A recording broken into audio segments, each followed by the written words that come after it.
بدبختا اگه درست تو خونتون آنتن نمیدن، ایراد از اینا نیست، تو سر اینا نزنید، ایراد از کانفیگتونه. ببینیم چجوری کانفیگ خوب بزنیم.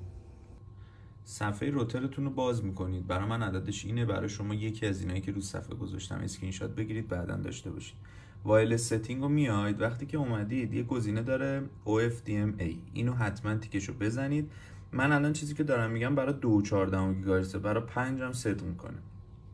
اولین کار ترانسمیت پاور رو میذاریدش روی های، حتما رو های. یه دونه مود داره یا مود چنل داره 802.11، اکثرا ان اونلیه، BGN میکست، حتما بذاریدش روی این.